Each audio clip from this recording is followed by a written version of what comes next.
안녕하세요, 트래블튜브. 오늘은 세계의 단판 G20에서 중국이 크게 놀라는 이유 3가지에 대해 알아보겠습니다. 지난 5월 갑작스러운 미중 협상의 결렬로 인해 거의 한 달간 미중 간의 갈등이 고조되며 이제 그 관심은 G20 회담으로 쏠려 있습니다.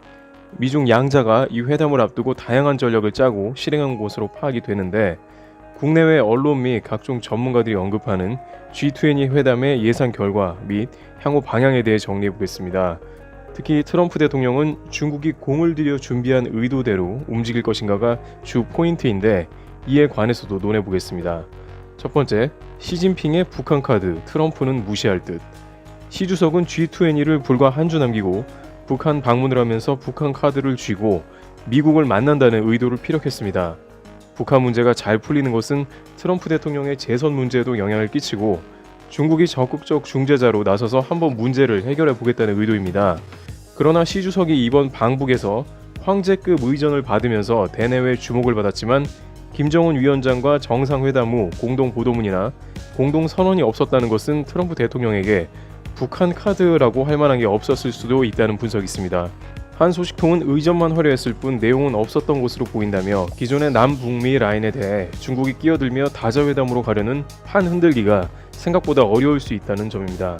결정적인 것은 시 주석이 평양을 떠나자마자 김정은 위원장에게 보내온 트럼프 대통령의 친서로, 김 위원장은 만족하며 이를 읽어본 것으로 알려졌습니다. 중국 측에서는 G20에서 미국 일방주의를 몰아내고 북한 및 우군들과 함께 미국에 맞서 다자주의를 호소하려고 다소 무리하게 북한을 방문했지만 실효성에 대해서는 의문을 갖게 된다는 것입니다. 특히 트럼프는 중국 개입을 경계해왔습니다. 게다가 문재인 대통령은 세계 6대 통신과의 담화에서 북미 3차 정상회담에 관한 대화가 이루어지고 있다고 하여 더욱 중국이 기대했던 북한 카드를 쥐고 미국 압박하기는 통하지 않을 것으로 전망이 되고 있습니다. 두 번째, 탑다운 방식의 무역협상 타결 불가능. 오히려 이것은 중국 측에서 미리 예상을 하기도 했습니다. 중국의 한 경제학자는 중국 경제의 기초가 튼튼해 미국의 관세 폭탄을 이겨낼 수 있으며, 이러한 자신감에 근거하여 미중 무역회담에서 중국이 강경한 자세를 취할 것이라는 분석도 했습니다. 24일에 S&P에 따르면 칭화대 리다오쿠이 교수는 올해 중국 경제가 견실한 성장을 보일 것이라며, 이것은 무역협상 회담에서 중국이 미국의 강경한 자세를 보이게 될 거라는 배경이라고 설명했습니다. 중국의 GDP 성장률이 6.3%를 기록해 연초 목표치를 달성했고, 미중 무역 전쟁의 영향력은 제한적이라고 주장했습니다.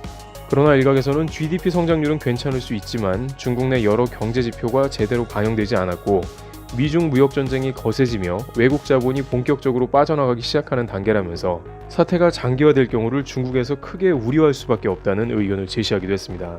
한편 미국의 입장도 G20에서 무역협상은 그리 다르지 않을 것이라며, 최상의 그림은 트럼프 대통령이 시진핑은 좋은 친구라면서 무역협상 기한을 단지 연기하는 것이라는 의견을 제시했습니다. 그러면서 아무리 빨리 마무리가 되어도 10월 말 이전에는 협상이 끝나기는 어려울 것이라는 것입니다. 트럼프 대통령은 회의를 주도하고 시 주석을 안심시키는 것처럼 하다가 G20가 마치면 언제 그랬냐는 듯이 대중 강경 노선으로 갈 것이라는 분석도 제시되었습니다.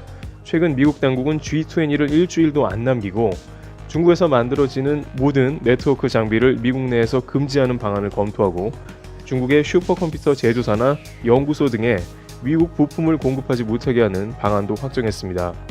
따라서 G20에서 트럼프 대통령은 정상회담 만찬을 갖더라도 결정적인 무역협상 타결을 이끈다거나 하는 탑다운 방식의 협상은 기대하기 어렵다는 분석이 우세한 것입니다.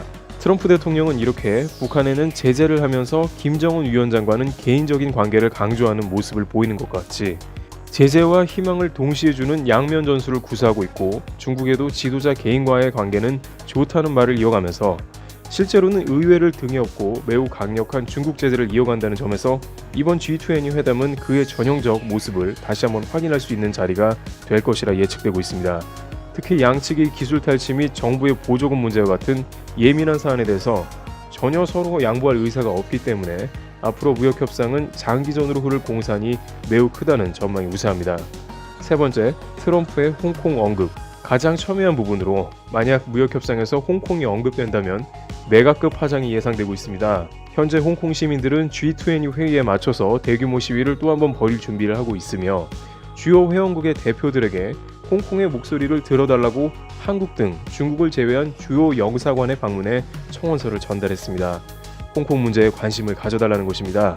아직 홍콩 당국은 범죄인 중국 인도 조항 법안을 폐지하지를 않았기 때문에 이것을 근본 폐지할 수 있도록 한 것이죠. 만약 트럼프 대통령이 홍콩 문제에 대한 언급을 G20에서 미국의 동맹들과 이 문제를 논하게 된다면 국제사회에서 중국은 큰 위기를 맞을 것이라는 전망도 제시되었습니다. 시 주석이 북한을 방문한 주요한 이유 중 하나가 홍콩의 관심을 북한으로 돌리기 위함이었다는 말이 있을 정도입니다. 따라서 이러한 아킬레스건을 트럼프 대통령이 건드리게 될지 주요 관심사로 떠오르고 있습니다.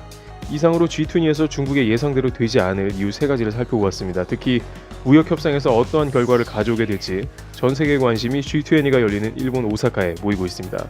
테레비튜브 여기서 마치겠습니다. 감사합니다.